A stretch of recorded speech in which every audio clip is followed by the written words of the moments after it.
Halo, kembali lagi dengan kami. Saya Vanli Tanto dari Cloud Business Development Manager dan rekan saya. Saya Vero dari Microsoft Office Division sebagai Integration Specialist. Jadi di sesi kedua ini kita akan membahas mengenai communication in real time. Nah, Ver, kalau tadi kan kita udah membahas mengenai email, terus sekilas mengenai link. Mungkin link itu sangat menarik ya. Saya lihat apa kita bisa lebih explore lebih dalam mengenai link? Ya, bisa. Oke, jadi sekarang challenge-nya di enterprise ya atau di company adalah bagaimana menemukan orang yang tepat di saat yang tepat dan berkomunikasi dengan sangat efektif. Nah, di Office 365 tidak hanya kita sediakan yang namanya email, tapi kita juga sediakan yang namanya collaboration yang namanya link. Jadi di link itu kita bisa lakukan text chatting, kemudian kita bisa lakukan video call dan banyak sekali fitur-fitur yang ada di situ. Mungkin kita lihat langsung aja kali ya. Oke. Nah, di sini adalah tampilan dari yang saya sebut tadi dengan link ya. Jadi di sini seperti yang kita lihat ada banyak sekali nama, ada Eric Gobel, kemudian ada Alan Steiner, kemudian ada yang lain ya. Ini adalah semua rekan-rekan yang ada di company seperti itu. Jadi kita bisa temukan siapa-siapa yang kita mau temui. Contoh di sini ada Eric Gobel dengan warna yang hijau, artinya adalah dia bisa kita ajak untuk chat dan dia bisa kita ajak untuk komunikasi seperti itu. Mungkin bisa ditunjukkan? Boleh. Nah, jadi fitur link yang paling dasar ya sebenarnya adalah text chat. Jadi kalau misalnya di sini saya sebagai Karen Bird dan Mbak Vanli sebagai Eric ya, saya bisa chat dengan Mbak Vanli ya. Ya, very basic ya. Semua orang bisa menggunakan ini. Oke. Dan oke. Saya lihat di situ ada call. Saya coba call ya. Ya, boleh. Nah, jadi ada fitur yang menarik yaitu call ya. Dan ketika somebody calling kita akan ada muncul seperti ini ya, dimana itu artinya ada orang yang mencoba untuk menelpon kita. Kalau kita mau angkat, kita bisa accept call. Halo. Halo. Oke. Wow. Feedback ya ini. Feedback ya. Nah, tadi adalah fitur call ya. Jadi kita bisa hubungin rekan kita dari satu link klien yang ada di satu PC ke link klien yang ada di PC lain. Tapi yang menarik Mbak Vanli sebenarnya adalah fitur call ini tidak hanya terbatas call PC ke PC, tapi bisa juga call ke mobile phone.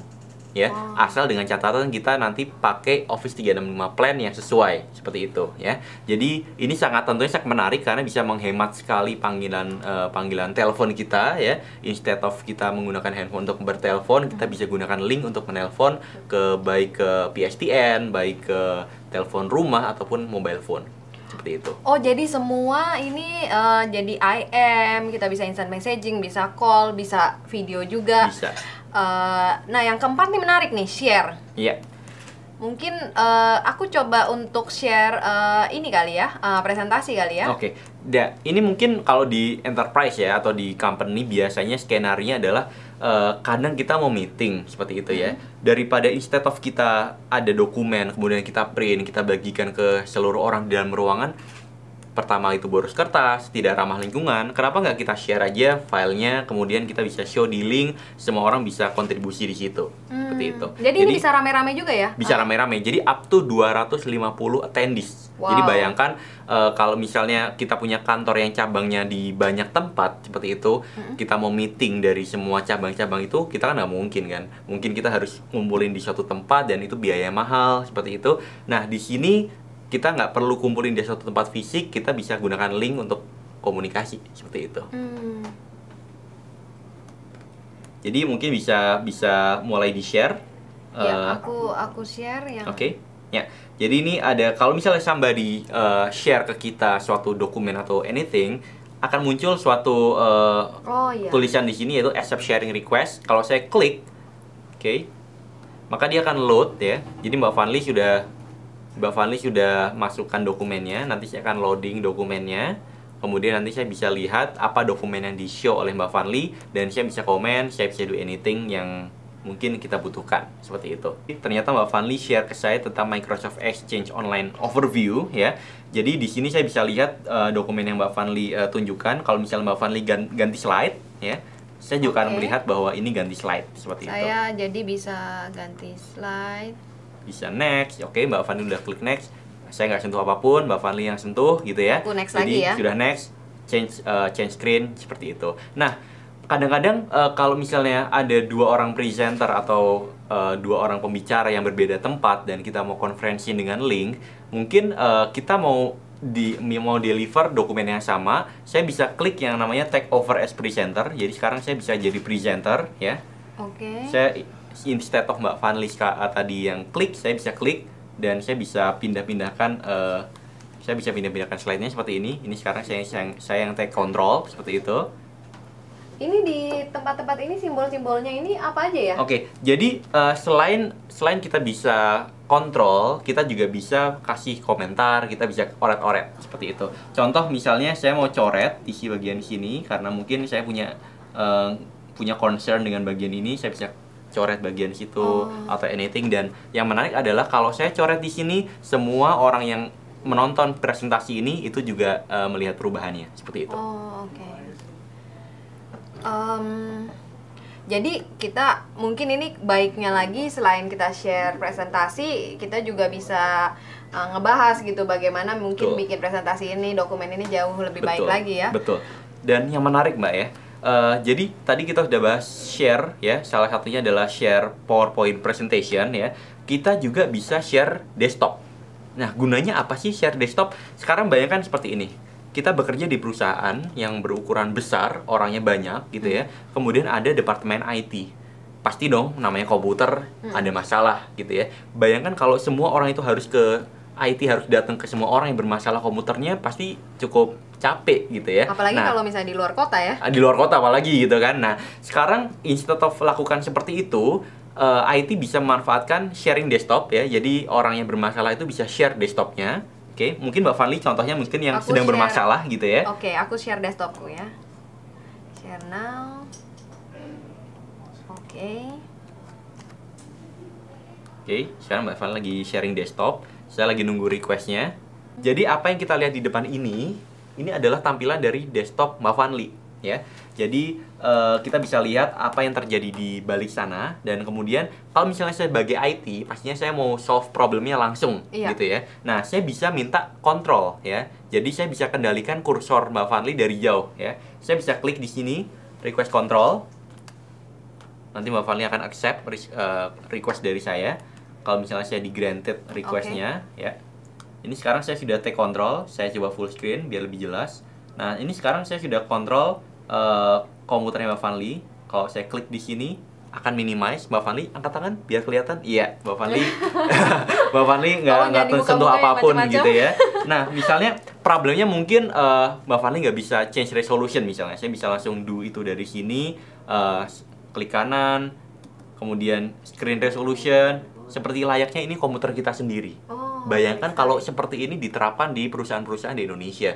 Pasti sangat menghemat waktu, menghemat tenaga, menghemat biaya, dan banyak sekali yang dihemat seperti itu. Oke, sekarang saya stop sharing ya jadinya. Boleh. Stop sharing. Mungkin tadi kita sudah membahas mengenai PowerPoint presentation, terus desktop. Terus aku lihat ini ada fitur-fitur yang lainnya lagi nggak sih? Ada. Jadi share itu tidak hanya tadi desktop, kemudian PowerPoint. Kita juga bisa share whiteboard. Ya. Yang menarik adalah kalau kita meeting biasanya kita coret-coret seperti itu ya. Nah, daripada coret-coret, kemudian kita harus copy lagi, tulis lagi, kita bisa coret di sini ya. Misalnya meeting note misalnya seperti itu. Kemudian saya mau kasih gambar, misalnya di meeting ini kita bicara tentang sales grafik gitu ya. Kita bisa bikin seperti ini, dan Mbak Fanny juga bisa melihat yang sama gitu kan. Nah, ini adalah sharing whiteboard. Oh, saya juga bisa nambahin ya? Bisa nambahin juga, coba. Nah, oke. Nah, jadi Mbak Fanny bisa lakukan, saya bisa lakukan. Nah, sekarang selain itu, Mbak, kita bisa juga ada fitur yang namanya share polling. Nah, ini penting juga. Kenapa? Karena kadang-kadang kita meeting itu mencari suatu keputusan. Oh, kalau keputusannya nggak kalau buntu biasanya kan voting ya, polling gitu ya. Nah, di sini misalnya kita polling bisa banyak ya. Misalnya contohnya kita di mana kita mau makan siang atau di mana kita makan malam gitu ya. Misalnya di mana kita makan malam. kita bisa pilih misalnya di mall atau di restoran, atau mungkin kita mau makan malam di rumah misalnya, rumah Mbak Fanli gitu ya, makan gratis gitu kan, itu juga bisa. Nah nanti ketika saya klik OK di sini, nanti Mbak Fanli akan dapat suatu request di mana Mbak Fanli harus memilih apakah mau makan di mall, restoran, atau rumah. Coba diklik. Oke, berarti sekarang Mbak Fanli milih juga dong ya kalau gitu iya, misalnya kita rame-rame. Iya, sekarang Mbak Fanli makan di mall nih. Aduh, saya nggak setuju nih, saya makan di restoran gitu kan. Saya bisa klik, nanti langsung jadi nambah gitu ya. Nah, sekarang Mbak Fanli pindah nih di rumah gitu kan. Langsung kelihatan. Jadi hasil voting itu bisa dilihat semua orang. Seperti itu. Oh, iya. Gitu, Mbak. Dan ada juga yang terakhir adalah share program ya. Jadi kalau misalnya kita punya program ya, misalnya kita sekarang lagi buka PowerPoint, kita mau share, itu juga bisa. Kita bisa kerjain bareng. Coba mungkin Mbak Fanli boleh share program yang di running. Jadi any program yang sedang running di komputer Mbak Fanli atau yang akan dibuka oleh Mbak Fanli bisa di-share ke kita, sehingga kita bisa menjalankan program yang sama seolah-olah itu ada di komputer kita sendiri, seperti itu. Oke. Ya, requestnya sedang dikirim ya. Jadi nanti kalau misalnya ada masuk request, ya seperti ini, Mbak Fanli sekarang sedang share aplikasi PowerPoint yang sedang dia open ya. Jadi di sini saya juga bisa minta kontrol. Jadi kalau saya minta kontrol dan Mbak Fanli accept ya atau setujui, maka di sini saya bisa mengontrol PowerPoint ini seolah-olah itu ada di komputer saya sendiri. Walaupun mungkin komputernya ada di jauh, mungkin ada di negara lain atau mungkin ada di kota lain, seperti itu kita bisa kontrol. Jadi kita bisa kerjain sama-sama juga ya? Kita bisa kerjain bareng-bareng juga seperti itu. Semua program atau hanya PowerPoint aja nih, Mas Vero? Sebenarnya apapun yang di running di situ. Oh, oke, gitu. menarik. Jadi misalnya saya mau klik di sini ya, poin ke poin berikutnya, misalnya. Saya ketik di sini, Mbak Fanli juga lihat di situ. Iya. Jadi sekarang kolaborasi, komunikasi tidak mengenal batas, tidak mengenal waktu, tidak mengenal tempat juga. Nggak perlu email-emailan, nggak perlu email-emailan lagi, nggak perlu ketemu orangnya lagi bahkan sekarang gitu kan. Oke, menarik sekali ini link online ya. Iya. Dan ini termasuk di Office 365 ya, Betul. Pak Vero? Betul. Kalau misalnya teman-teman mau coba, tetap bisa di bisa. trialnya? Bisa. Jadi sekali lagi kami ulangi bahwa rekan-rekan technical audience yang ingin mencoba Office 365 yang di dalamnya ada email, ada tadi link ya, dan ada banyak fitur lainnya, bisa ke alamat berikut di www.office365.co.id. Rekan-rekan technical audience bisa sign up trial di situ, bisa membuat suatu demo environment, bisa dicoba, bisa dirasakan seperti apa dan bagaimana Office 365 bisa membantu proses bisnis di perusahaan kita. Ya, harus dicoba, dicoba. Terima kasih. Kita sudah membahas bagaimana sangat intensifnya link online, kita bisa communication in the real time dan kolaborasi. Terima kasih rekan-rekan.